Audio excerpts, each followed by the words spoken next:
안녕하십니까. 행복한 아침 이재용입니다. 안녕하세요. 정예인입니다. 오늘은 6월 6일 화요일 현충일이고요. 절기상으로는 곡식에 씨를 뿌리기 적합하다는 망종입니다. 네, 아마 오늘은 나들이 계획 세우시는 분들도 굉장히 많을 텐데요. 날씨 소식 바로 전해드리겠습니다. 박수현 기상캐스터 나와주세요. 네, 상암동에 나와 있는 박소연입니다. 징검다리 휴일의 마지막 날인 오늘은 대체로 쾌청한 하늘이 예상됩니다. 다만 아침까지 중부 서해안에는 짙은 안개가 끼겠는데요. 이동하실 때 안전운전 하셔야겠습니다. 네, 자세한 날씨 전해주세요. 네, 오늘도 초여름 더위가 이어집니다. 오늘 서울의 낮 최고 기온은 26도 보이겠고요. 내륙과 동해안은 30도 가까이 올라 덥겠지만 비가 내리는 남해안과 제주는 비교적 선선하겠습니다. 제주와 남해안에 내리고 있는 비는 오늘 오전이면 대부분 그치겠습니다. 예상되는 비의 양은 제주에 10에서 30, 전남 해안에 5mm고요. 오후에는 대기 불안정으로 인해서 동쪽 곳곳으로 소나기가 지날 수 있겠는데요. 벼락과 돌풍, 우박을 동반하는 곳도 있겠습니다. 오늘 대부분 지역은 한낮에 자외선이 무척 강하겠습니다. 외출하신다면 자외선 차단에 신경 쓰셔야겠고요. 영동 지역은 바람이 강한 가운데 대기도 건조합니다. 산불 등 화재 사고에 주의하셔야겠습니다. 이 시각 현재 기온 살펴보겠습니다. 서울은 18.2도, 대전은 17.4도, 대구는 19.7도 가리키고 있습니다. 오늘 한낮 기온 살펴볼 텐데요. 서울은 26도, 광주는 28도, 부산은 23도가 예상됩니다. 목요일에는 서울의 낮 기온이 29도까지 오르며 더 더워지겠고요. 금요일 오전에는 중부에 비 소식 들어 있습니다. 지금까지 날씨 전해드렸습니다.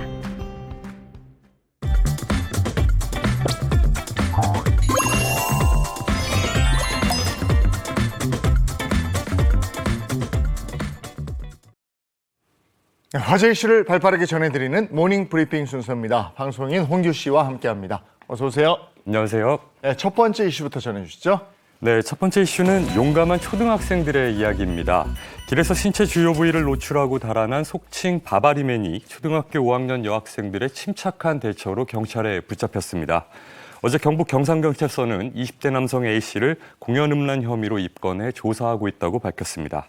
A씨는 지난달 경산 하양읍 한 초등학교 인근 도로에서 신체 주요 부위를 노출한 혐의를 받고 있습니다. 한 매체에서 공개한 사건 당시 CCTV 영상을 보면 마스크를 쓴 채로 검은 티셔츠에 회색 트레이닝복 바지를 입은 A씨가 건널목 주변을 살피면서 걸어가고 뒤이어 초등학생 4명이 뛰어가는 모습이 담겼습니다.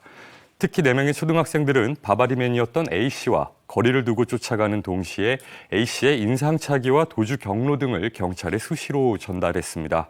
결국 A씨는 출동한 경찰에 의해 범행 지점 300m가량 떨어진 곳에서 검거됐습니다. 아이들이 대처를 정말 잘했다는 생각이 드는데요. 아직 초등학생 어린 친구들이거든요. 어떻게 이렇게 침착하게 대응을 할 수 있었을까요? 피해 학생들은 인터뷰를 통해 처음에 봤을 때는 좀 이상한 사람이라 생각이 들어 무서웠었는데 그 사람이 바지 허리밴드 위로 신체 주요 부위를 내놨다고 말했습니다.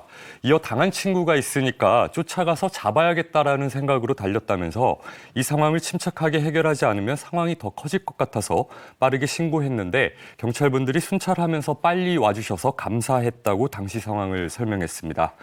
경찰 조사 결과 A씨는 대학생 신분으로 범행 장소 주변에 거주하고 있었으며 인근 지역에서 비슷한 범행을 여러 차례 저지른 것으로 파악됐습니다. 이게 지금 공연 음란죄 이걸로 조사를 받고 있는 거잖아요. 네. 이거 어느 정도 처벌 수위가 어느 정도나 돼요? 공연 음란죄를 저지를 경우 1년 이하의 징역이나 500만 원 이하의 벌금, 구료 또는 일정한 재산을 납부하게 하는 형사상 처벌에 처해질 수 있습니다.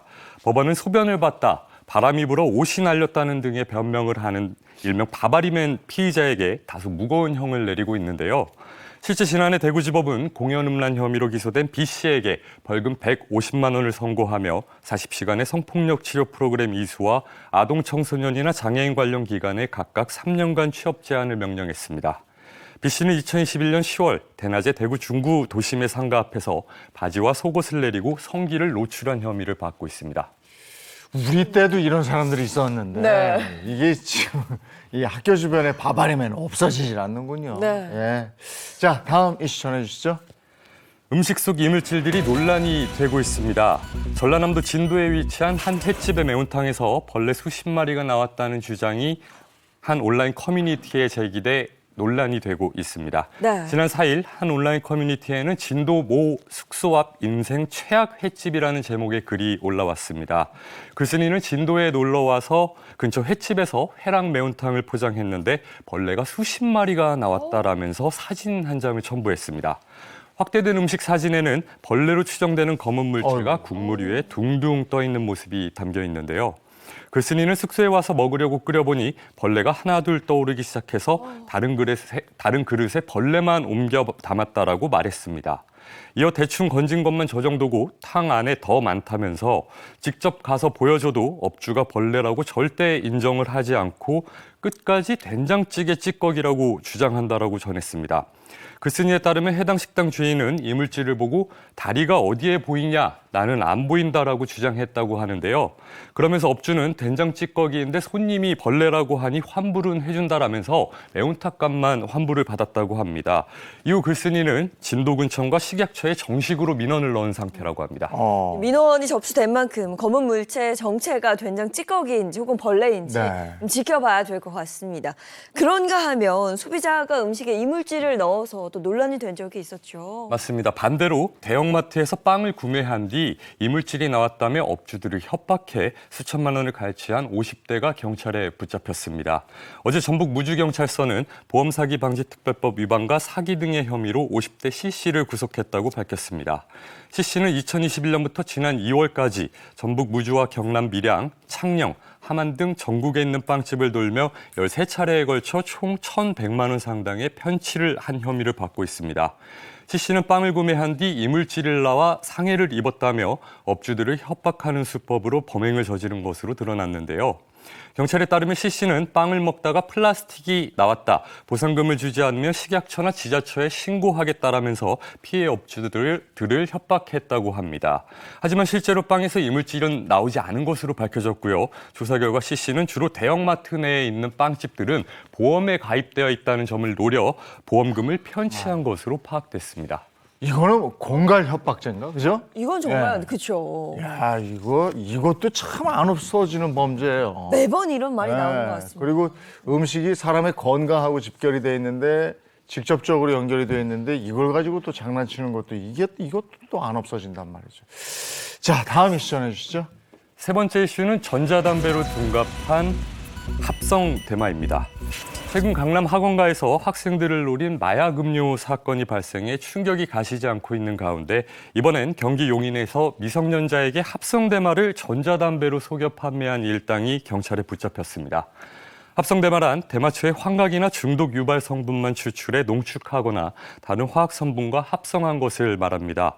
경기 용인 동부경찰서는 마약류관리법 위반 등의 혐의로 21살 남성 D씨 등 4명을 검거하고 이 가운데 3명을 구속했습니다.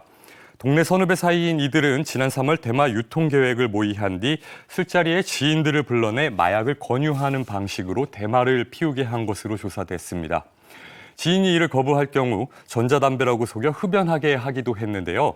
이들은 금전을 목적으로 이와 같은 범행을 저질렀습니다. 지인들이 대마에 중독될 경우 계속해서 마약을 판매할 계획이었었는데요. 범행에 사용된 합성 대마는 추적을 피하기 위해 텔레그램을 통해 구매했고 또 경찰이 수사망을 좁혀오자 대마 유통 계획이 담긴 하드디스크를 천안까지 내려가 폐기하는 치밀함을 보이기도 했습니다.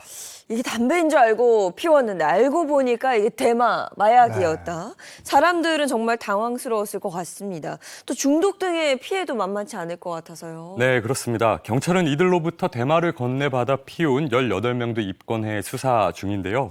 그런데 더욱 충격적인 것은 합성 대마를 피운 18명 가운데 9명이 미성년자였다고 합니다. 거기에는 중학생 1명도 포함되어 있는데요.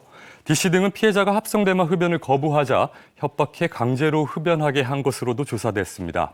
이에 경찰은 합성 대마를 전자담배로 알고 피웠거나 강압에 의해 흡연한 미성년자 4명에 대해서는 불입건 조치하고 전문기관에 연계해 치료받을 수 있도록 했다고 설명했습니다.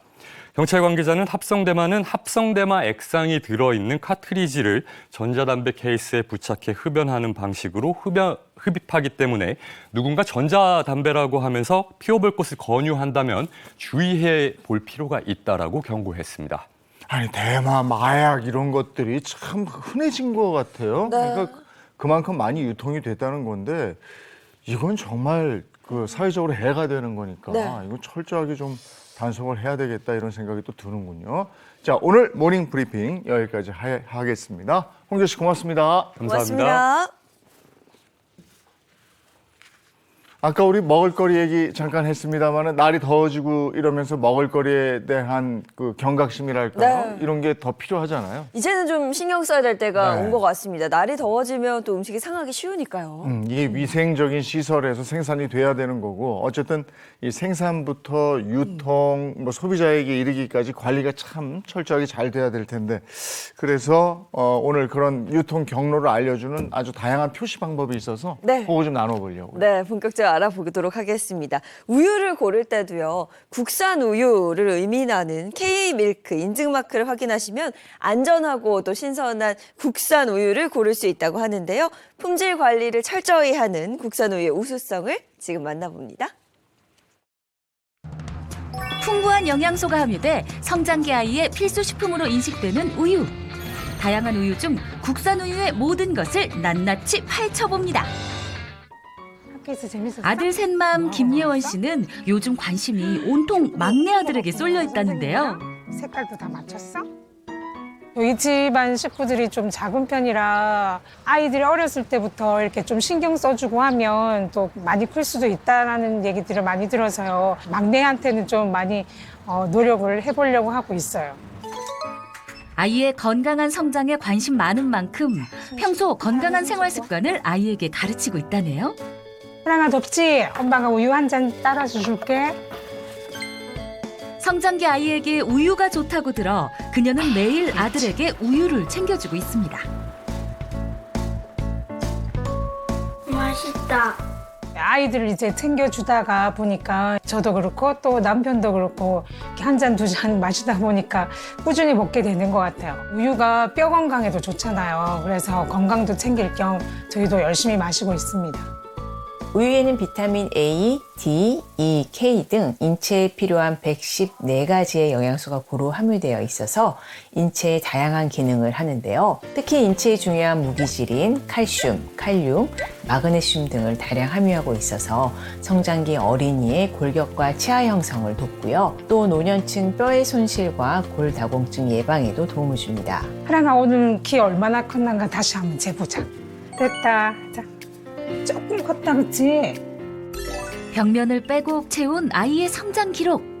이거 한 달 전에 잰 건데 조금 큰 것 같아요. 0.5. 우유를 좀 많이 먹이니까 뭐 또래에 비해서 감기도 좀 안 걸리는 것 같고 건강하게 좀 잘 자라는 것 같아요.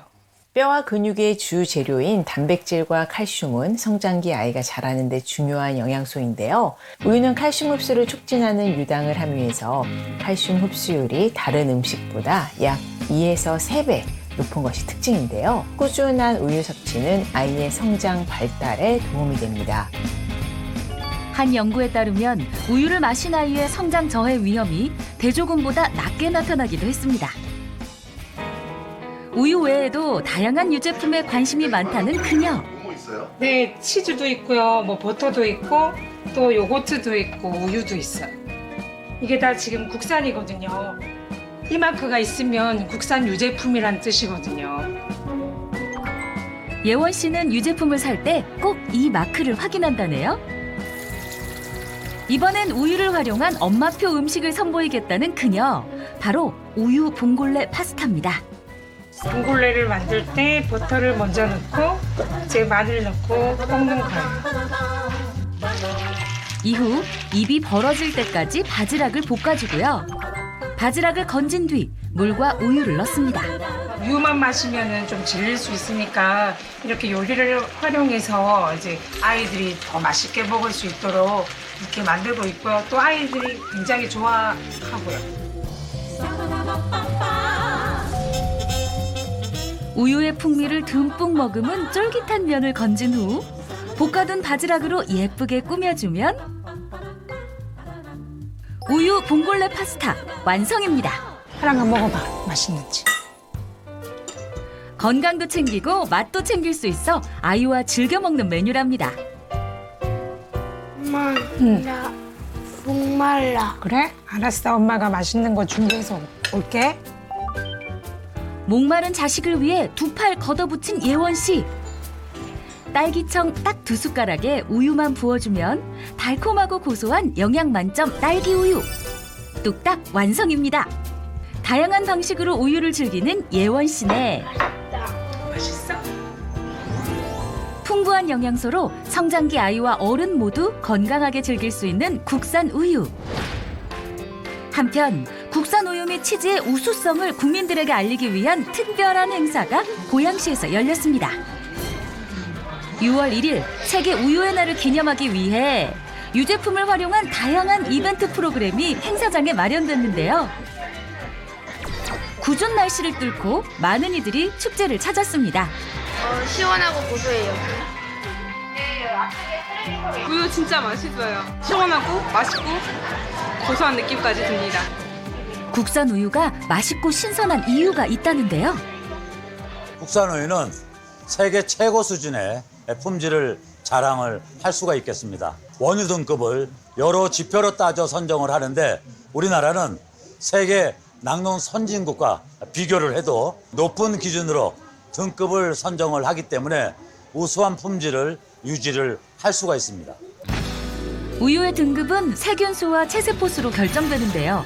원유의 위생 상태를 알 수 있는 세균수와 젖소의 건강 상태와 연관된 체세포수 모두 낙농 선진국인 덴마크와 견주어도 손색 없는 품질로 관리하고 있습니다. 자, 본격적으로 축제 구경 좀 해볼까요? 인증샷을 위한 포토부스는 기본이고요.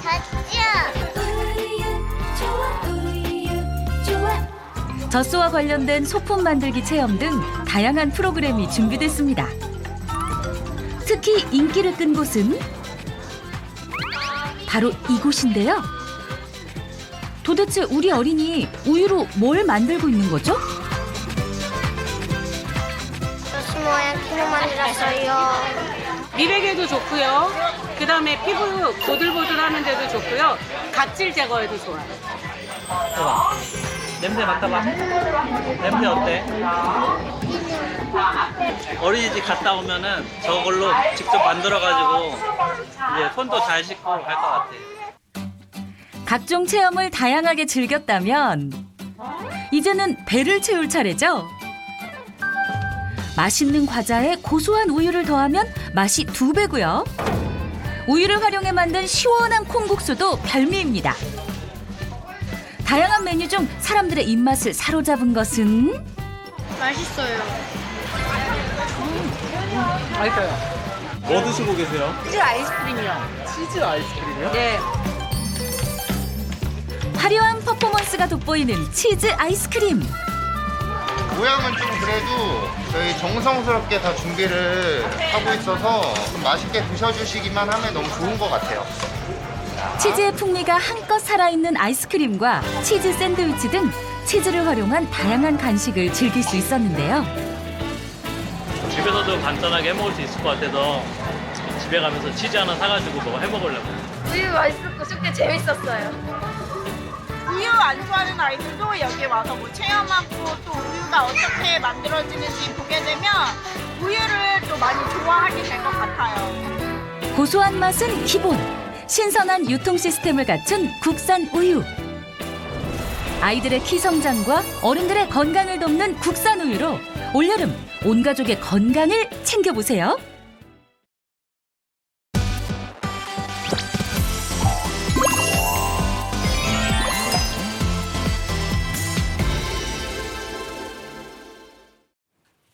건강한 100세 인생을 위해서 건강 정보 나누겠습니다. 윤영미 아나운서 어서 오세요. 네, 안녕하세요. 건강한 화요일 윤영미입니다. 네, 반갑습니다. 또 한지민 내과 전문의, 배우상 한의학 박사, 김정은 식품영양 박사 자리해 주셨습니다. 어서 오세요. 어서 오세요. 안녕하세요. 반갑습니다. 아, 요즘에는 진짜 오후에 막 날이 덥고 이러니까요. 네. 운동하기도 그렇고 산책하면 금방 땀나더라고요. 맞아요. 네. 그래서 뭐 야외 활동 계획을 날이 더워지면서 더 안 세우게 되는 것 같아요. 특히 날 풀리고 더워지고 여름 되면 또 그렇게 뭐 아플 수 있는 일들이 많잖아요. 어떤 질환이 올 수 있을까요? 저는 벌써 이제 에어컨 켜고 있거든요. 네. 잘 때 선풍기도 끼고. 그러니까 덥다 보니까 이게 좀 나이 들면 갱년기 오면서 더 후끈후끈해지거든요. 거의 에어컨 밑에 이렇게 있다 보니까 그 냉방병 있잖아요. 아, 맞아요. 여름에는 멍멍이도 안 걸린다는 거. 정말 감기를 달고 살게 되는 것 같아요. 아니 그래도 여름 질환하면 대표적인 게 일사병, 열사병 뭐 이런 거 아닌가요? 그렇죠. 뭐 여러 가지가 있는데 오늘 건강혁명에서는 여름철 특히 조심해야 될 질환들에 대해서 준비를 했습니다. 앞서 이야기 나온 것들 중에 정답이 있을까요? 주제 영상 보여주시죠.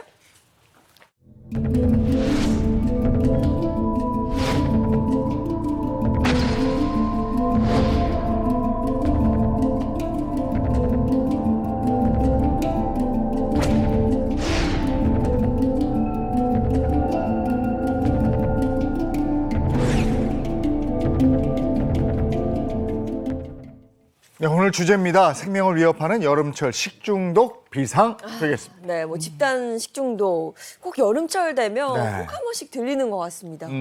저 애들 어렸을 적에 백화점 그 지하에 갔었거든요. 거기 스시를 먹었어요. 근데 4시 갑자기 그날 저녁부터 막 토하고 설사하고 2, 3일을 엄청나게 고생을 했어요. 근데 백화점에 항의했더니 그거를 어떻게 백화점의 스시 때문이다라는 걸 입증을 할 방법이 없더라고요. 그래서 그냥 아프고 말았는데 그때 우리 식구들은 그게 젊었으니까 그냥 2, 3일 앓고 그냥 지나갔거든요. 근데 어르신들 같은 경우는 만약에 진짜 뭐 잘못 먹고 식중독 이런 거 걸리게 되면 기력 빠지고 이게 뭐 설사하고 맞아요. 토하고 이러다 보면 다른 질병으로까지 이렇게 크게 번지지 않을까 상당히 조심하셔야 될 것 같아요. 요즘에 식중독 환자들이 병원을 찾습니까?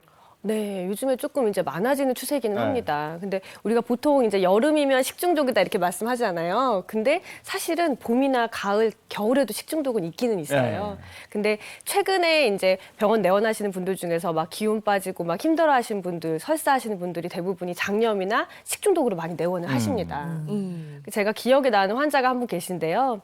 50대 여성분이셨는데 이분이 막 들어오시면서부터 이미 기력에 다 빠지셔가지고 막 몸에 다 막 이렇게 하시고서는 10kg 이상 빠지셨다고 하시더라고요. 그래서 얘기를 들어보니까 주말에 이제 가족분들하고 같이 불고기를 해 드셨대요. 근데 그러고 나서 이제 그게 좀 남잖아요. 그러니까 그게 좀 아까우셔가지고 냉장고에 다시 넣어놓은 거죠. 그리고 이제 가족분들 이제 뭐 자식분들 돌아가시고 그거를 꺼내가지고 다시 또 드신 거예요. 드실 때는 맛있었는데 그거 먹고 나서 방금 말씀하셨던 것처럼 막 토하고 설사하고 말 그대로 토사광난을 하신 거죠. 근데 보통은 건강한 사람이면 그렇게 하고 괜찮아지는데 이분 같은 경우에는 이제 장 점막이 많이 손상이 되니까 그 이후에도 계속 설사하고 이러다 보니까 10kg까지 빠지신 거예요. 그게 이제 기억에 납니다, 제가. 네. 방금 전 한주민 선생님께서 토사광난 이렇게 이야기를 하셨거든요. 이 토사광난 중에 광난이라고 하는 정증 증상 자체가 동의모금에도 기록되어 있는 식중독의 한 증후군이라고 볼 수 있습니다. 그래요? 네. 이 동의모금에 기록된 것을 보게 되면 광난이라고 하는 증상을 자세히 살펴봤을 때 배가 아프고 토하고 설사하고 약간 오한이 나기도 하고요. 열이 심하게 날 수도 있고 머리가 아프면서 어지러운데 힘줄이 심하게 되는 경우는 뒤틀리기도 하게 되고 이것이 배에 생기게 되면 죽기도 한다 이런 표현을 쓰고 있습니다. 그래서 이 내용을 잘 살펴보게 되면 식중독의 증상 자체의 증후군을 표현하고 있는 것으로 확인해 볼 수 있죠. 네, 그럼 동의보감에서는 광란, 그러니까 식중독의 원인을 뭐라고 했나요? 뭐 현재 말하는 식중독의 원인 음식 이 문제로 생기는 것으로 판단을 하고 있고요. 특히 잘못된 음식을 먹어서 생기거나 또는 음식을 절제하지 않고 조절하지 않고 드신다든지 너무 찬 거나 날 것을 많이 먹었을 때 발생하는 것으로 생각을 했습니다. 이렇게 음식을 잘못 먹게 되면요. 몸속에서 염증이 발생되는데요. 한약적으로 봤을 때 이 개념이 바로 습입니다. 이것이 생기게 되면 몸에서 열이 발생하게 되고 이것이 심해지게 되면은 중초에 있던 소화기 기능 자체가 떨어지게 이렇게 되면서 기순환을 잘 못 시키게 됩니다. 이럴 때 구토와 설사 증상이 발생할 수 있는 것이죠. 정말 식중독 걸렸을 때 너무 미치도록 힘들어서 그래서 이게 미칠 광자인가 그랬는데 광자 아닌 거죠? 맞습니다. 곽이죠, 곽. 기억.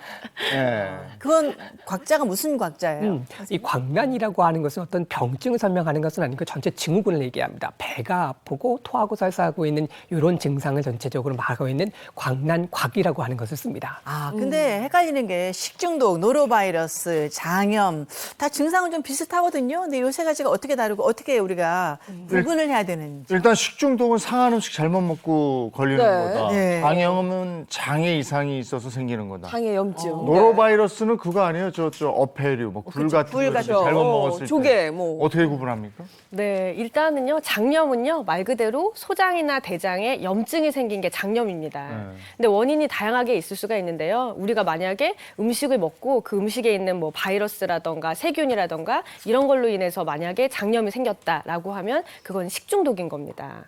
그리고 노로바이러스는요, 요게 바이러스가 노로바이러스에 걸린 장염이 바로 노로바이러스 장염인데 바이러스가 보통은 특징이 이제 기온이 낮은 데에서는 요게 활동이 잘 안 됩니다. 그래서 오히려 그냥 그럴 때는 겨울철에는 좀 안 걸리는 건데요. 노로바이러스 특징은 뭐냐면 온도가 낮았을 때 오히려 활성이 더 좋습니다. 그래서 겨울에 걸리는 거죠. 네. 저희 남편이 작년 겨울인가 노로바이러스 한번 걸렸는데 자기 인생에 그 정도로 아팠던 적을 태어나 처음이었다고 말할 정도로 와 노로바이러스가 정말 아프다고 했고요. 근데 또 뭐 횟집 갔다가 걸렸다. 아니면 뭐 어리굴젓 먹다가 걸렸다. 이렇게들 많이 말씀하시던데요. 맞습니다. 노로바이러스에 걸려있던 그 오염들의 음식을 먹고 옆으로 전파될 수도 있거든요. 물론 이제 겨울에 많이 걸리긴 하지만 여름이라고 반드시 안심해야 되는 상황은 아닙니다. 식약청에서도 여름이라고 노로바이러스를 안심하지 말라고 경고를 했었거든요. 이 노로바이러스는 바이러스이기 때문에 사람 간 전파가 됩니다. 또 오염된 음식물을 통해서도 전파가 되기도 하고요. 사람 간의 전파. 음식으로 전파되는 줄 알았는데 이게 사람 간의 전파가 된다고. 일반적으로 보통 식중독하게 되면 음식을 잘못 먹어서 생기잖아요. 그런데 이 노로바이러스에 감염된 음식을 먹었던 사람이 접촉했었던 물질이라든지 이런 곳에서도 바이러스가 남아있을 수 있습니다. 그래서 손을 통해서 접촉을 하고 그것을 입으로 가져갔을 때 이것이 노로바이러스에 감염될 수도 있는 것이죠. 그래서 바이러스성, 유행성, 위장염이라고 부르는 것이 바로 노로바이러스예요. 입자가 상당히 작아서 10개 정도의 미만의 노로바이러스 입자로도 충분히 감염이 될 수 있을 정도로 그 전파력이 매우 강합니다. 예. 자, 이제 본격적인 여름을 앞두고 식중독에 대해서 오늘 본격적으로 좀 알아보죠. 어떤 증상이 생기고 이게 어떤 질병인지 식중독 뭡니까?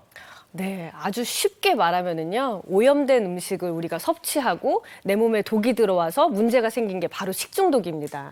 그래서 보통은 이제 여름철에 이런 오염된 음식이나 상한 음식이 많이 생기기 때문에 여름에 많이 생기긴 하는데요. 아까 말씀드렸던 것처럼 다른 계절에도 사실 상한 음식은 생길 수가 있거든요. 그렇기 때문에 항상 식재료 관리에 신경을 쓰셔야 됩니다.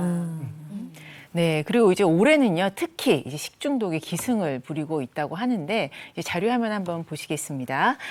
해마다 이제 1월부터 4월까지의 집단 식중독 발생 건수인데요.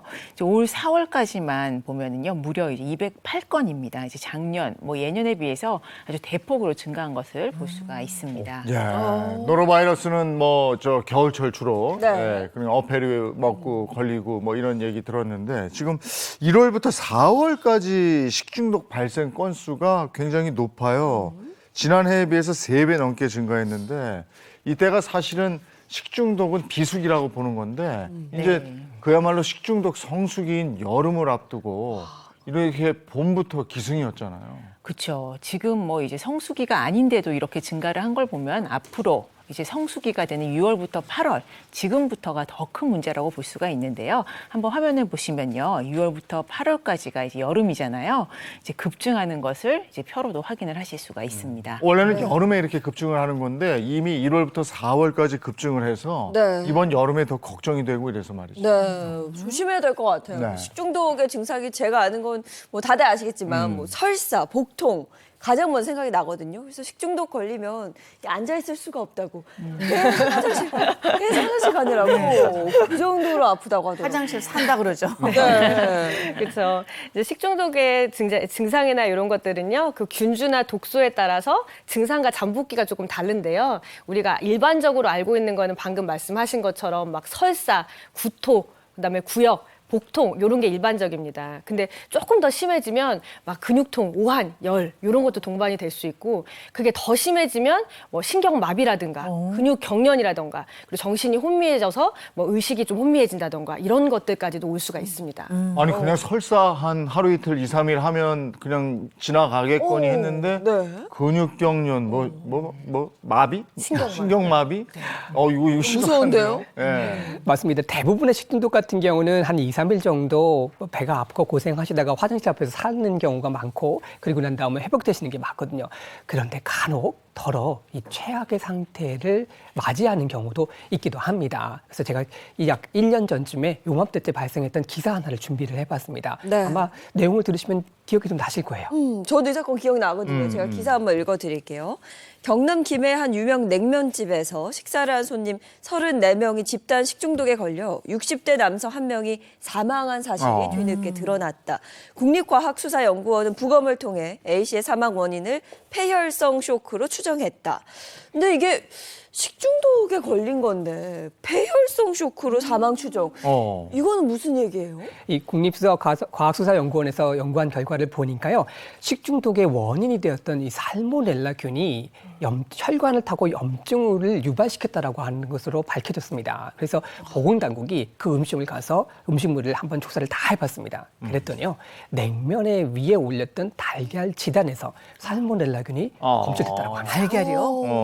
너무 무섭네요. 이런 경우가 근데 흔히 있는 건 아니겠죠? 네, 그렇죠. 흔하게 있는 일은 우리가 사실은 아니긴 한데 그래도 이게 없는 일은 아닙니다. 종종 이제 일어나는 일이고요. 저도 기사를 하나 준비를 해봤는데요.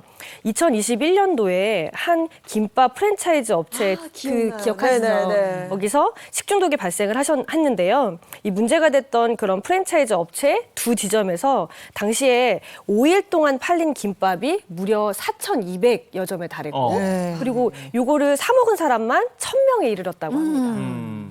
이 기사 기억납니다. 네. 근데 20대 여성이 사망하기도 하지 않았나요? 그래서 와 젊은 여성이 어떻게 김밥을 먹고 식중독 걸리면서 사망까지 이를 수가 있나 굉장한 충격이었고 그래서 엄마들이 아이들한테 김밥 그때 막 못 먹게 하고 맞아요. 못 먹게 하고 이제 그랬던 기억이 있거든요. 그러니까 여름에는 김밥 위에 금방 쉰다 그러잖아요. 뭐 여러 가지가 들어 있으니까. 근데 지금부터 이제 나들이도 많이 가고 김밥도 많이 싸야 될 텐데 참 걱정입니다. 네, 그런데요. 지금 이제 나왔던 요 냉면집 식중독 그리고 김밥 식중독에 공통점이 하나 있습니다. 어떤 공통점이 공통점? 있습니까? 노란무 김밥하고 아니에요? 냉면인데. 노란무 아니에요? 예. 김밥이랑 냉면. 네, 요 두 사건 사이에 원인했던 식품이 한 가지가 같습니다. 아까 그 달걀 지단 위에 올라가잖아요. 있잖아요. 근데 냉면에는 삶은 달걀 넣잖아. 들어가죠. 그리고 삶았으면 김밥은 괜찮은 거 아닌가? 김밥도 지단 들어 달걀에서 이렇게 해서 넣잖아요. 익혀서 들어가는 네. 거예요. 근데 이런 게 그런가? 그 균이 뭔지가 좀 궁금해요. 그거 알았는데. 네, 이제 식중독을 일으키는 균은요, 우리가 이제 20여 가지 이상이라고 보통 이제 말을 하고 있는데요. 이제 그 중에 이제 3대 식중독균이라는 것 중에 가장 대표적인 것이 살모넬라균입니다. 살모넬라균 같은 경우에는요, 보통 이제 닭이나 오리, 뭐 돼지의 이제 장 내에 서식을 한다고 알려져 있는데, 그 중에서도 이제 대표적인 이제 감염 매개 식품은 이제 달걀, 아까 말씀하셨던 달걀이라고 보시면 되고요. 최근 5년간 살모넬라 식중독 환자 6,800명 가운데 77%가 달걀을 먹고 탈이 났다고 합니다. 살모넬라균에 오염된 음식을 먹게 되면은요, 6시간에서 72시간의 잠복기를 거친 후에 발열을 동반을 하고요. 또 이어서 복통, 구토 등의 증상이 나타나게 되고, 보통은 이제 2에서 3일 정도가 지나면 이제 그 증상이 이제 완화되기도 하고, 이제 그 정도 지속이 된 후에 완화가 되는 것이 보통입니다. 이 살모넬라균 같은 경우가 위험한 균 것인 이유 중에 하나가요. 냄새나 맛으로 구별할 수 없다라고 합니다. 잠복기도 좀 있어요. 먹고 나서 바로 나타나시는 것이 아니고 며칠 정도 지나고 난 다음에 복통설사가 나타난다고 하시는 건데, 또한 기온과 습도가 높은 이 장마철에 정말 많이 번식을 하게 됩니다. 특히 또 요리를 하실 때 달걀을 만지시잖아요. 그렇게 되면 반드시 손을 깨끗하게 세척을 하시고 다음 요리를 넘어가시는 것이 매우 중요합니다. 네. 근데 우리가 앞서도 얘기했다시피 달걀 지단도 열에다가 조리를 한 거잖아요. 네. 근데 균이 왜 안 없어진 건지, 그리고 네. 예방법은 어떤 게 있는지 좀 궁금하네요. 네, 아까도 이제 배 선생님 말씀하신 것처럼 살모넬라균 같은 경우는 열에 약합니다. 그렇기 때문에 이제 충분히 가열을 하는 게 중요하고요.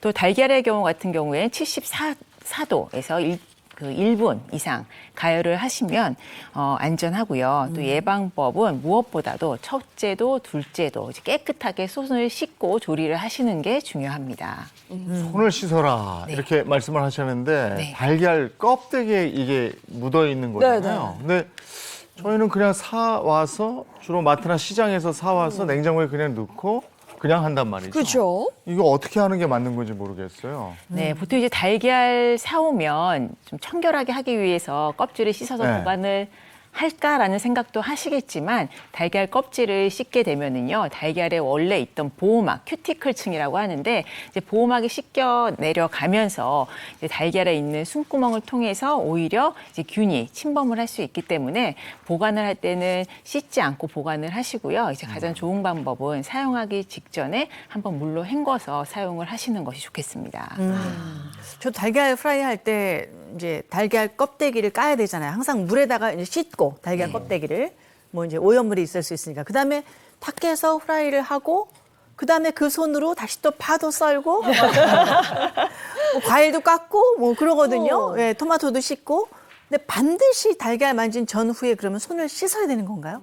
그렇죠. 뭐 전에 씻을 필요까지는 없지만 만진 후에 다른 음식을 만질 때는 반드시 손을 씻으시는 것이 좋고요. 제가 좀 간단하게 요약을 해드리자면은 달걀을 사실 때 일단 파손되지 않았는지 확인을 하고 구입을 하시고요. 또 달걀을 만진 후에는 흐르는 물에 30초 이상 세정제를 이용해서 깨끗이 씻어주시는 게 중요하고요. 또 조리 시에는 충분히 이제 가열을 해서 예방을 하시는 것이 좋겠습니다. 근데 달걀 샀을 때 왜 이렇게 알이 이렇게 확 틀어지는 경우가 있잖아요. 동그랗게 네. 안 떨어지고. 네네. 그런 건 상했다고 먹지 말라고 하는데 맞는 얘기인가요, 혹시? 네, 그렇죠. 깼을 때 그렇게 흰자가 풀어지는 것, 그리고 물에 띄웠을 때 깨지 않은 상태에서 물 위에 뜨는 경우에는 이제 달걀이 상한 경우가 많기 때문에 좀 이제 피하시는 것이 좋겠습니다. 이게 딱 터트려 보면 알겠더라고요. 프라이 할 때 노른자가 있고 그 다음에 이렇게 하얀 막이 있고 이렇게 딱 3단 정도로 딱 돼 있어요. 그렇다면 이렇게 예쁘게. 아, 이게 싱싱한 네. 거예요. 알도 좀 짙고 이런. 맞아요. 우리가 집에서 할 땐 이런 거를 몇 개 안 하니까 그리고 가족을 위해서 하니까 잘 지킬 텐데 영업장에서 대규모로 할 때는 네. 이게 자칫 소홀해지기 쉬워서 각별히 좀 주의를 해주셨으면 좋겠네요. 네, 큰 사고가 발생하지 않도록 주의를 해야 될 것 같습니다. 뭐 앞서 살모넬라 균에 대해서 알아봤는데요. 이 외에도 식중독을 일으키는 균은 상당히 다양하고 많습니다. 자, 그래서 최근 특히 기승을 부리는 식중독 균과 이에 맞설 수 있는 대책을 준비했습니다. 가장 먼저 첫 번째는요. 바로 이겁니다. 영유아 급성설사 로타바이러스인데 저는 로타바이러스라는 말 자체를 처음 들어봐요. 네. 보통 이제 5세 이하의 어린아이가 있는 그런 집에서는요, 엄마들은 다들 알고 계십니다. 로타바이러스가 영유아에서 설사를 일으키는 그런 바이러스거든요. 근데 얘네들은 예방접종이 있습니다. 근데 이게 전 세계적으로 1년 동안 5세 미만의 이 영유아들이 이걸로 인해서 45만 명이 사망을 한다고 합니다. 정말 많이 사망하는 것을 볼 수 있는데요. 이 노타바이러스는 손과 또 입을 통해서 전염이 되니까 아이들 같은 경우는 손과 입으로 사단 물건도 만들기도 하고 자기가 느끼는 것도 많이 하잖아요. 그래서 전 세계 아이들이 한 5살 미만인 경우에는 한 번쯤은 지나갔다라고 했을 정도로 정말 유행이 많은 바이러스성 위장염이라고 볼 수 있겠습니다.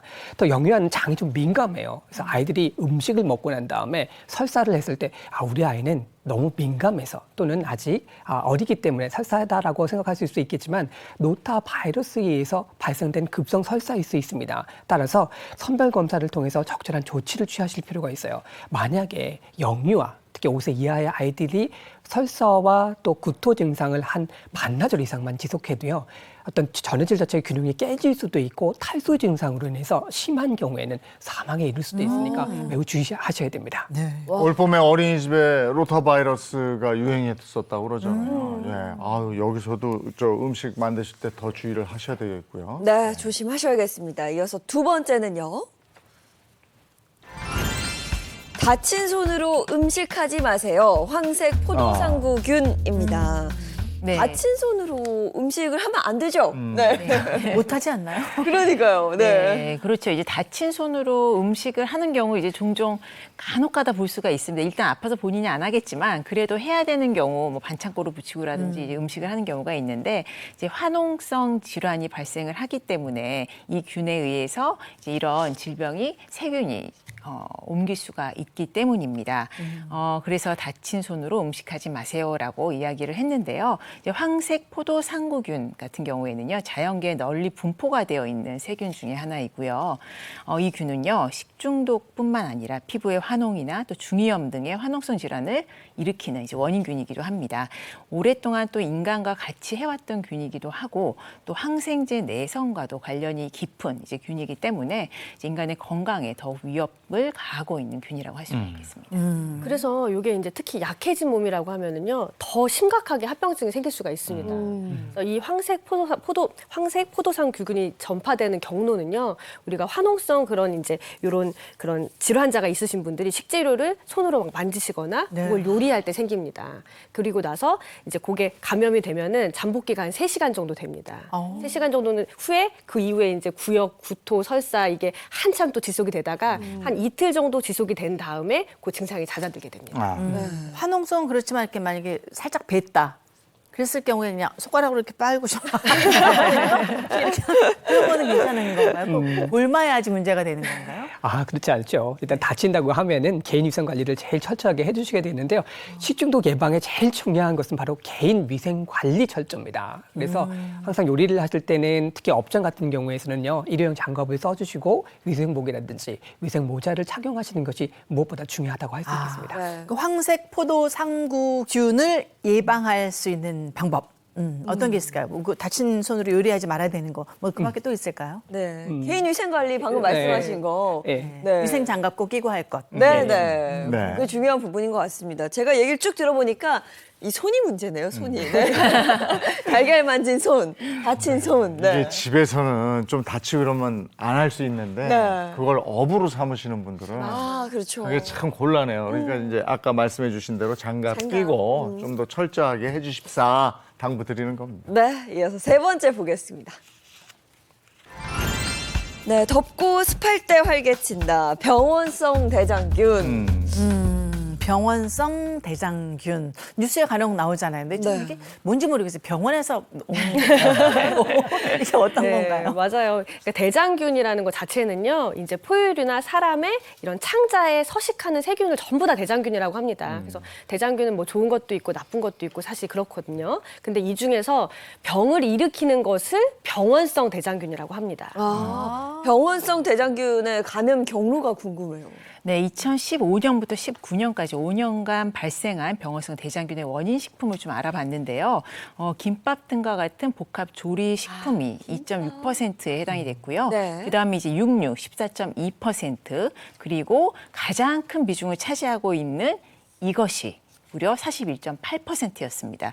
이것이 뭐라고 생각하시나요? 이것은 네, 육류보다도 많다. 나은 것 같은데. 뭔가 익혀 먹지 않은 뭐 생선. 육류보다만 육류의 반대는 채소 채소류 아니에요? 아닌가? 채소류. 과일? 그렇죠. 채소예요? 지금 의외일 수 있는데요. 이제 정답은 바로 이재용 아나운서 맞히셨습니다. 채소류입니다. 채소류에서 그래요? 네, 이제 병원성 대장균은요, 오염된 용수로 세척을 하거나 또 생산자의 비위생적인 상태로 이제 재배가 되어 있는 경우, 그리고 또 다른 식품으로 인해서 교차 오염이 된 경우에 이제 감염이 되는데요. 그 중에서 이제 채소류가 가장 높은 퍼센테이지를 차지하고 있습니다. 예. 그럼 어떻게 해야 되나요? 병원성 대장균으로 고생하고 싶지 않다. 그럼 어떻게 해야 되나요? 당연히 이제 배추, 나물 이런 거는요 깨끗하게 씻어야 됩니다. 그리고 물도 정수된 물을 드시거나 끓여서 드시거나 이렇게 하시면 되는데요. 이 병원성 대장균 같은 경우에는 보통 한 60도 이상 가열을 하게 되면 다 사멸하기 때문에 걱정 안 하셔도 됩니다. 네. 네, 근데 이제 일반 가정에서 한 가지 간과를 하고 있는 부분이 있습니다. 이제 고기를 구워 먹거나 뭐 쌈을 싸서 먹을 때 우리가 채소를 먹고 나서 몇 시간 후에 또 다른 가족이 와서 먹으니까라고 생각을 하고 뭐 실온에 뭐 당연하게 방치를 하는 경우가 맞아요. 있잖아요. 네네. 예, 그런 경우에는 사실은 이제 먹고 남은 채소는 실온 상태에서 세균이 이제 번식을 하기 쉽게 됩니다. 그리고 이제 병원성 대장균에 오염된 상추, 부추, 오이 같은 이제 그런 것들은 이제 깨끗한 물로 씻지 않은 경우, 또 지금처럼 실온에 방치한 경우에 이렇게 식중독이 발생할 수 있으니까요. 이제 웬만하면 먹을 만큼 씻어가지고 드시고 나머지는 냉장 보관을 하시는 것이 좋겠습니다. 네, 알겠습니다. 자, 이제 마지막으로 소개해드릴 균이 하나 더 있는데요. 혹시 생각나는 거 없으세요? 제가 굉장히 많이 들어본 균일 텐데. 여름에 하면 여름에. 이게 대표적인데 네. 저는 생각나는 게 하나 있습니다. 뭐요? 주시나요 네? 또?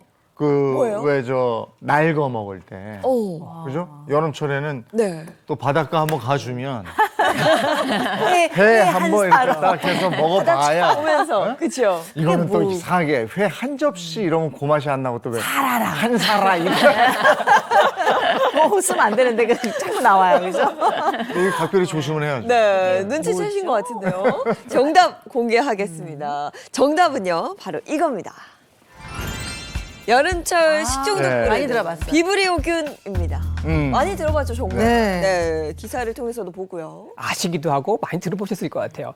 2020년도에 싱가포르에서 있었던 일입니다. 한 어부가요. 신선한 새우를 씻다가 그 꼬리에 찔리는 일이 있었습니다. 네. 손가락을 찔렸어요. 되게 싱싱했나 보다. 네. 그런데 다음 생한테 날 찔릴 수 있죠. 바다에서 방금 잡은 거면 그죠? 맞습니다. 꼬리 끝이 상당히 단단하잖아요. 네. 그래서 찔리고 난 다음 날에 일이 생겼어요. 손가락이 퉁퉁 붓고 온몸에 열이 나고 기운이 없었던 겁니다. 그래서 병원에 갔더니 감염이 됐다라고 해서 손가락을 절제를 했어요.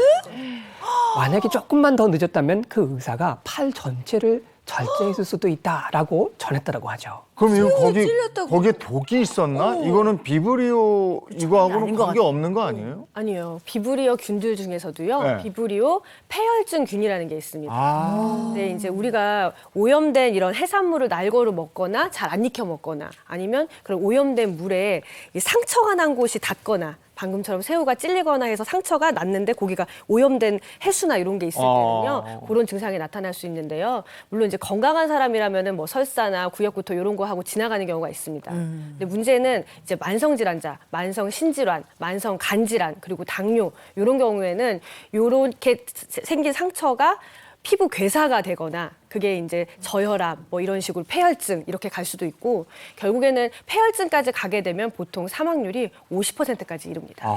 네, 일단 만성 질환자 같은 경우에는 뭔가 상처가 있다, 피부 상처가 있으면 여름철 물놀이는 자제하시는 게 좋겠고요. 뭐 여름철에 회 같은 거 섭취하는 건 정말 저희가 방금 다 들었잖아요. 더 이상 설명하지 않아도 아실 것 같습니다.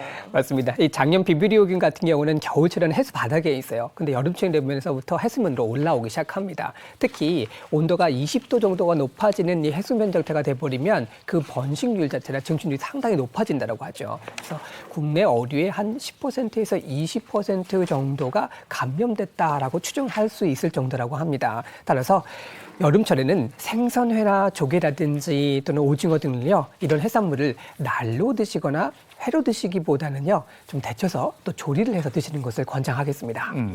네, 또 이런 원인균 같은 경우에는요, 염분에는 약하지만 염분에는 강하지만요, 우리 이제 수돗물 같은 경우에는 약합니다. 그렇기 때문에 수돗물로 2, 3회 정도 씻으시면은 뭐 어느 정도는 제거는 됩니다. 그렇지만 예방을 위해서 횟감용과 그리고 조리용으로는 도마나 칼을 좀 나누어서 사용을 하시면 좋고요. 또 열탕 소독을 해서 2차 오염을 좀 예방하시는 것이 좋겠습니다.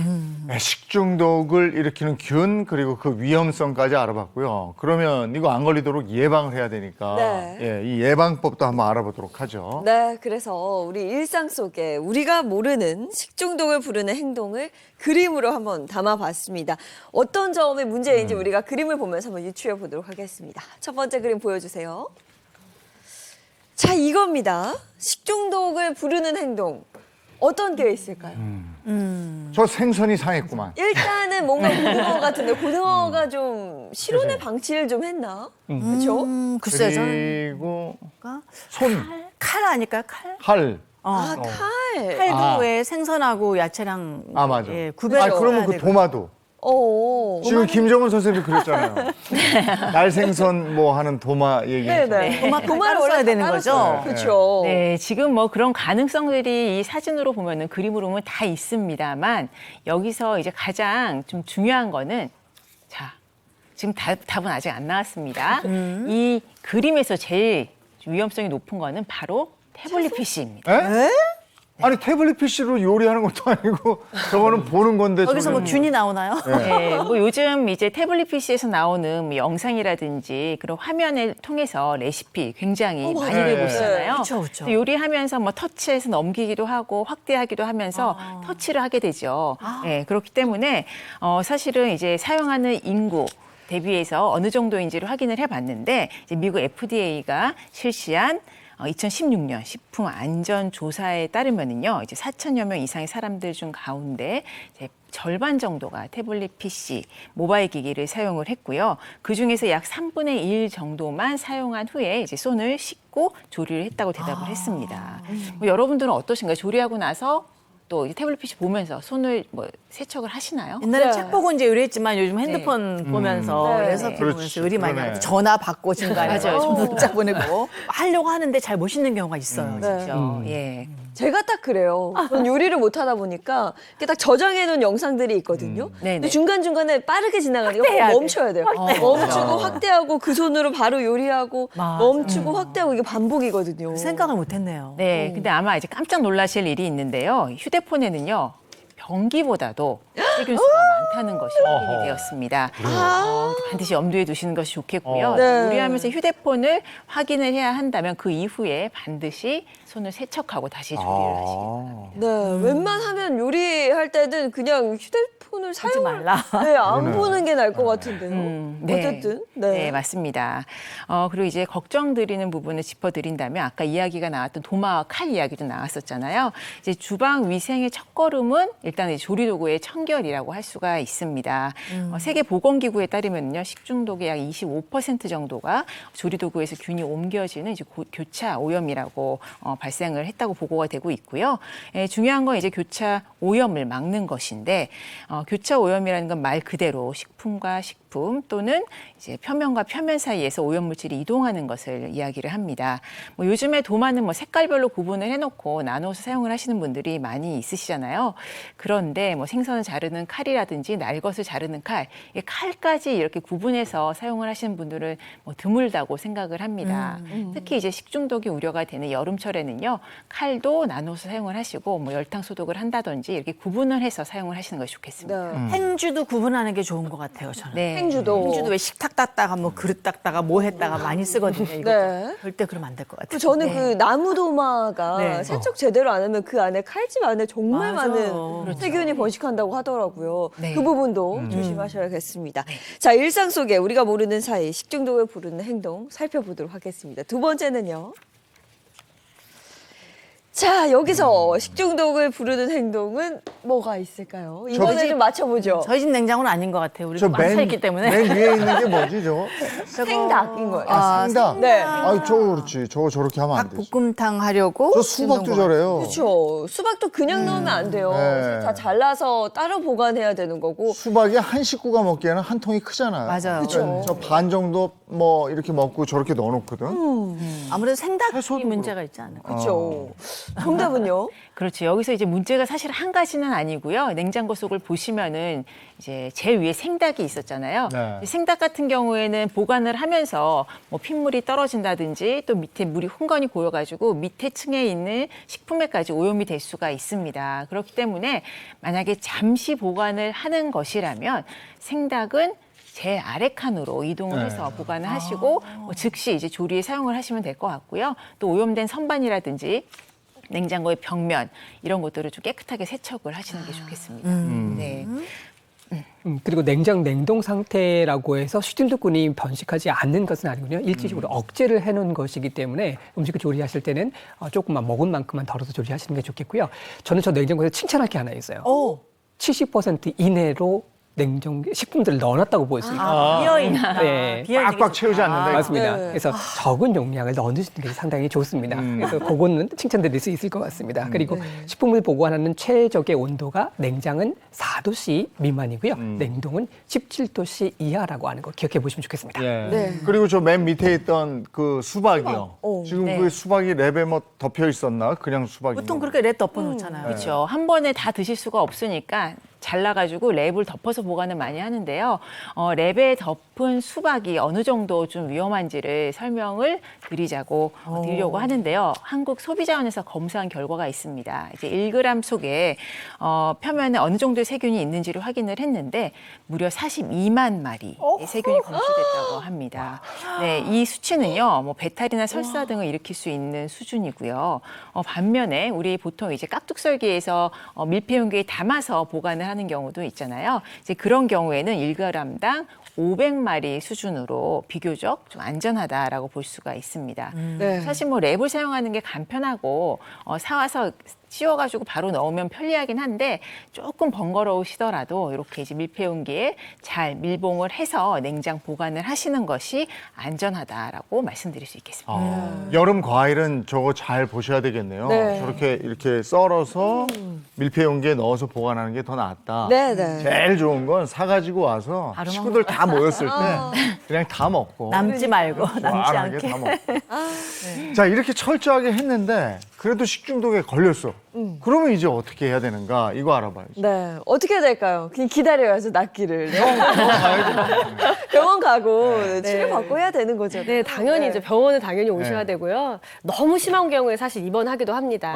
근데 이제 우리가 식중독이라는 것 자체가 장 점막이 이제 흡수가 안 되고 그런 상태로 되는 거예요. 그래서 잘 생각해 보시면 입안이 헐었을 때 입안에 이제 그렇게 막 아프고 이런 거 생각하시면 그런 식으로 장 점막도 된 겁니다. 그래서 사실은 첫 번째는 금식입니다. 왜냐하면은 장들도 이게 아물 때까지 쉬어줘야 되는데 음식물이 계속 내려가게 되면은 거기를 계속 자극하기 때문에 이런 장염이나 식중독이 잘 낫질 않습니다. 그런데 그렇게 금식을 하더라도 꼭 수분을 섭취를 꼭 해야 됩니다. 적은 양의 수분을 자주 꼭 섭취를 해주셔야 되고 그리고 나서 이제 조금 좋아지시면 이제 고기가 좀 들어가야 되는데 그때는 미음이나 죽 같은 걸 드시면 되는데 우리가 또 뭐 낙지죽 이렇게 자극적인 거라든가 기름진 죽 이런 거 말고 그냥 흰 쌀죽 같은 거를 조금씩 드셔보시는 게 좋습니다. 네. 식중독 걸리면 제일 괴로운 게 토사광난 아까 말씀하신 맞아요. 거 그거잖아요. 네. 그럴 때는요. 그렇죠. 그때는 당연히 병원 오셔서 약을 네, 드셔야 네. 되고 그리고 이제 뭐 먹는 구토약이라던가 아니면 뭐 지사제라던가 이런 거 먹어볼 수는 있는데요. 우리가 설사가 너무 심하지 않으면 지사제 같은 것들도 어느 정도는 이제 너무 조금 이제 전문의하고 상의 후에 드시는 게 좋습니다. 우리는 그냥 토사광난하고 설사 나오면 지사제 바로 먹는데 그죠. 네. 그런 그게 건 아니군요. 아니다. 네. 주사제 제일 먼저 찾는데 저는. 네, 왜냐면은요, 그걸 계속 먹게 되면 변비도 생기고, 이게 독소가 어느 정도 나가줘야 되는데, 뱃속에 독소가 계속 있으면 오히려 더 문제가 생기는 경우가 내보낼 건 내보내줘야 된다. 네. 또 하나 이제 토하시는 분들 있잖아요. 근데 화장실 가서 토하시면 좋은데 이 바닥에 토하실 수 있어요. 이럴 때 이것을 닦는다고 해서 손으로 직접 만드시면 안 됩니다. 이 토산물에도 식중독균이 있을 수 있어요. 그래서 2차 감염을 예방하시기 위해서 반드시 일회용 장갑을 끼시고요. 별도로 준비된 비닐봉투에다가 잘 담기시고 난 다음에 가정용 락스 같은 것을 통해서 소독을 통해서 이 감염을 예방해 주시는 게 좋겠고요. 어린이가 노약자가 있다면 조금 더 주의하시는 게 좋겠습니다. 네. 그럼 한의학에서는 장염은 어떻게 치료를 합니까? 이 장염이라고 하는 광난 증세가 왔을 때 한의학에서는 뜸을 뜨는 방법, 또 침을 치는 방법, 또 토하게 하는 방법 이런 방법들을 좀 쓰게 했었습니다.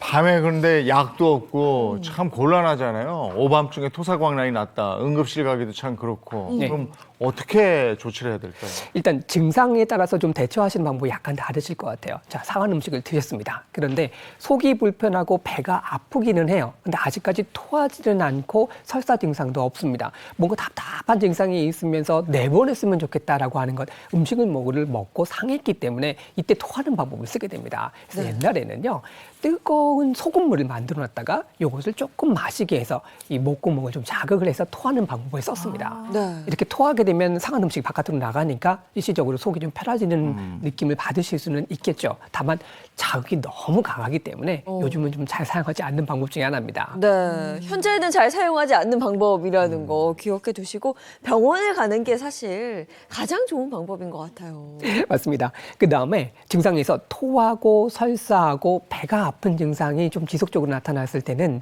이럴 때는 이제 집에 뭐 특별하게 치료할 수 있는 방법도 없고 응급실 가시면 좋겠는데 상황이 안 된다라고 했을 때 응급처치 방법으로요.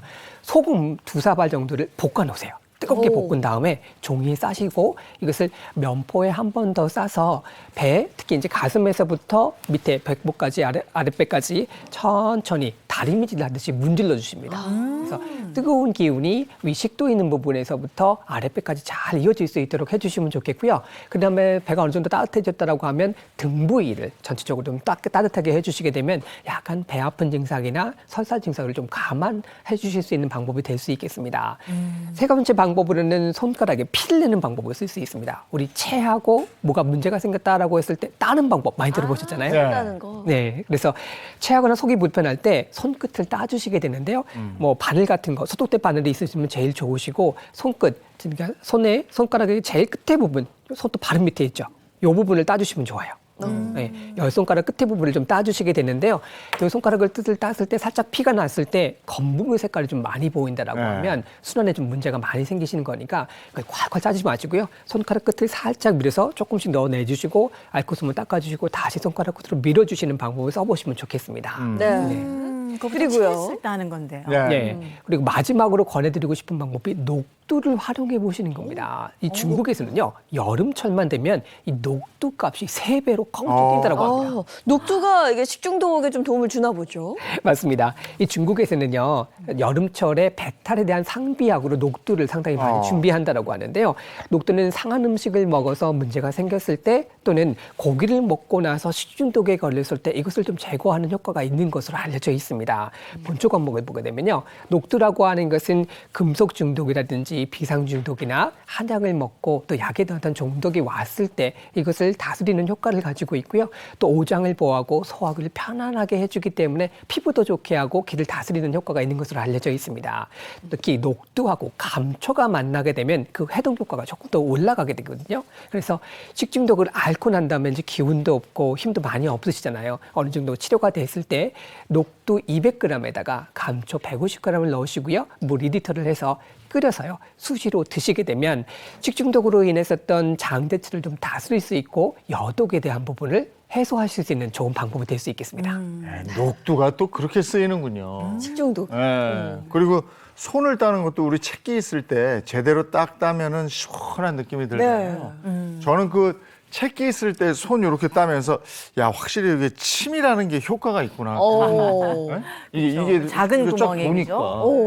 피를 한번 내주는 게. 자, 이번에는 우리가 여름철에 이런 나쁜 균을 오지 않게 하고 맛있게 먹을 수 있는 요리를 제안해 드릴게요.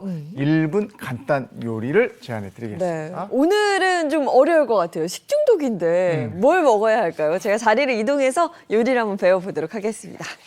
항상 신선한 재료가 먼저인 것 같고 그다음에 아까도 봤지만 우리 주방에서 쓰는 그 도구들 이런 거 잘 해야 되고 요리하는 분들 개인 위생, 특히 손이라도 한번 씻고 하면 훨씬 더 도움이 될 것 같습니다. 여기 재료가 있는데 이거 다 신선하겠죠? 아, 그런 거 같아요.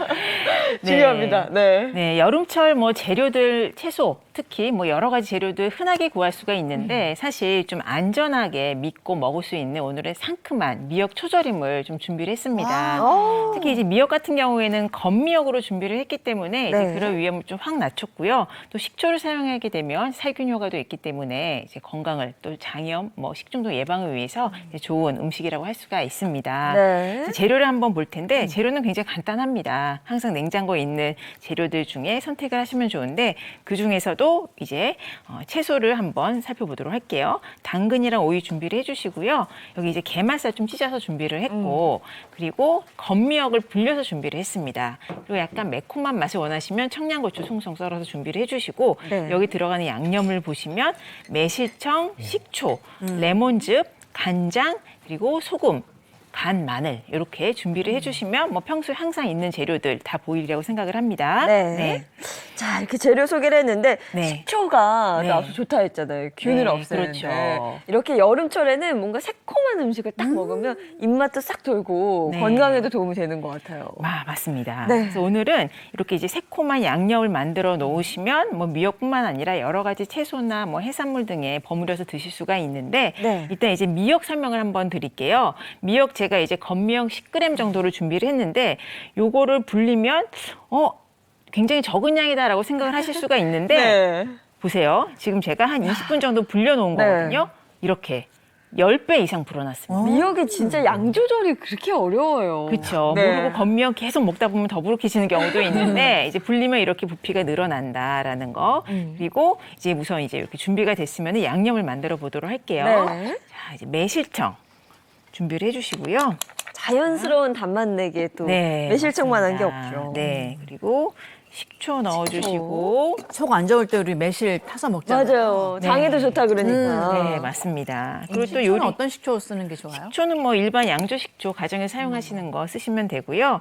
뭐 집에서 만들어 놓으신 뭐 감식초라든지 그런 거 있으시면 대체하셔도 됩니다. 네, 이제 오늘 간마늘 다진 마늘. 네, 넣어주시고 그리고 뭐 소금간은 사실 조금만 넣어주셔도 한 소집. 네, 미역이랑 또 기타 재료에 간이 되어 있기 때문에 굳이 안 넣으셔도 됩니다. 자, 그리고 이제 불린 미역인데 여기에 이제 뜨거운 물을 한번 슬쩍 부어가지고 그렇게 되면 이제 색이 푸르게 올라오거든요. 네. 그리고 덜 부른 미역 같은 경우에는 뜨거운 물과 만나면서 이렇게 잘 풀어지면서 부드럽게 불려지기 때문에 뜨거운 물 한번 부어가지고 튀겨내듯이 부어서 준비를 했어요. 자, 미역 다 넣어주시고요. 그리고 한번 잘 섞어주신 다음에 채소류는 나중에 또 슬쩍 버무려 주시면 되거든요. 네. 지금은 수분이 없는 것 같은데 오이나 당근 등이 들어가면은 또 수분이 절여지면서 어느 정도 나오기 때문에 이제 제일 마지막에 넣어줍니다. 그리고 찢어놓은 게맛살. 물론 이제 데친 새우라든지 뭐 데친 문어 이런 것들 이용하셔도 되는데 네, 게맛살 사용을 하시면 좀 더 간편하죠. 간편하게 네. 만드실 수가 있죠. 그리고 채썬 오이 넣어주시고 오이 좋죠. 당근, 채썬 당근까지 넣어서 이렇게 좀 버무려 주시면 됩니다. 네. 근데 보니까 고춧가루는 전혀 안 들어가네요. 네, 여기에 이제 붉은 고추 가루로 넣어주시게 되면 조금 텁텁할 수 있거든요. 그래서 만약에 좀 톡 쏘는 매콤한 맛을 원한다라고 하시면은 청양고추 이렇게 송송 썰어가지고 넣어주시면 좀 매콤하고 새콤한 맛을 동시에 살릴 수가 있습니다. 네. 자, 이렇게 버무려 놓았다가 냉장고에서 좀 차갑게 해서 드시면은 더욱 맛이 좋고요. 식초가 들어갔기 때문에 어느 정도 좀 보관을 해 놓으셔도 향이 너무 좋아요. 네, 네. 안전하게 드실 수가 있습니다. 네. 이렇게 해서 이제 준비된 접시에만 네, 옮겨 담아주면 네. 완성입니다. 요리가 완성입니다. 네. 오늘 이 요리를 보니까요. 식초나 아니면 레몬즙이 이제 오늘 주제에 딱 맞는 핵심 재료인 것 같거든요. 네. 이 외에도 살균 효과를 줄 수 있는 재료가 있을까요? 김정은 선생님이 요리 중에 나왔던 게 하나 있습니다. 바로 매실청이에요. 매실을 대부분 이제 소화가 안 되신다든지 소화에 문제가 있는 분들한테 많이 권해드리기도 하거든요. 그래서 식중독 증상이 있다든지 또 속이 불편할 때 매실 농축이라든지 매실차를 좀 드시게 되면 이 증상을 좀 완화시키실 수 있습니다. 특히 유명한 한식집 가시면 매실 식후에 드시는 경우를 좀 보실 수 있잖아요. 그 이유가 피크르산이라고 하는 매실에 들어있는 성분 중에 하나가 이 독성염, 누구를 일으키는 역할을 하기 때문에 식중독을 예방하시기 위해서 활용해 보시면 좋겠습니다. 네. 이거 새콤하고 맛있다. 근데 진짜 맛있네요. 입맛이 날 더워지면서 입맛이 좀 사라졌었는데 와 이거를 확 돋궈주네요. 미역이 있으니까 바닷가에 와 있어. 그러니까 프레쉬하다 진짜. 너무 맛있고 꼬들꼬들하고. 네, 내가 네. 입맛이 정말 너무 좋아서 탈인데 더 입맛이 돋아지는 것 같아요. 이 아삭함과 미역의 꼬들꼬들함이 입안에서 어우러져서 정말 맛있네요. 일본 도시락 보면 꼭 매실이 이렇게 하나 들어있죠. 맞아요. 이게 확실히 그 도움이 되나 봐요. 네, 그리고 도시락에 이렇게 이제 새콤하게 절임이라든지 이런 무침을 넣어두시면요, 도시락이 상하는 것을 좀 예방을 할 수가 있거든요. 도시락 싸실 때는 그렇게 새콤하고 좀 산도가 높은 거를 같이 도시락통 안에 넣으시는 것도 또 예방하는 좋은 방법이라고 할 수 있겠습니다. 혹시 식중독이 걸렸을 때 집에서 막 급하게 아까 이제 여러 가지 방법 알려주셨는데 그거 말고 이런 약 정도는 하나 꼭 가지고 계셔야 하는 게 있습니까? 글쎄요, 식중독 걸렸을 때 사실은 이제 그냥 대부분은 그냥 병원에 오시는 게 사실 제일 많습니다. 이제 일반 의약품 이제 그렇게 드시는 거는 사실 너무 종류가 많기 때문에 병원으로 일단 한번 들르시는 게 좋지 않을까 싶습니다.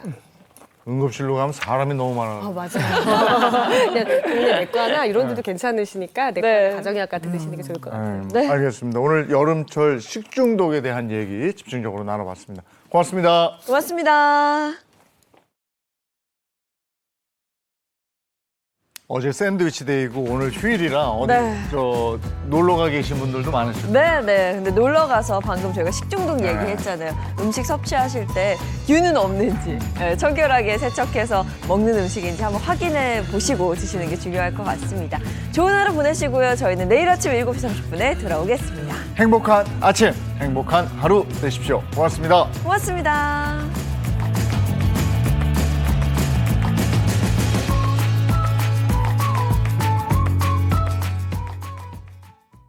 채널 A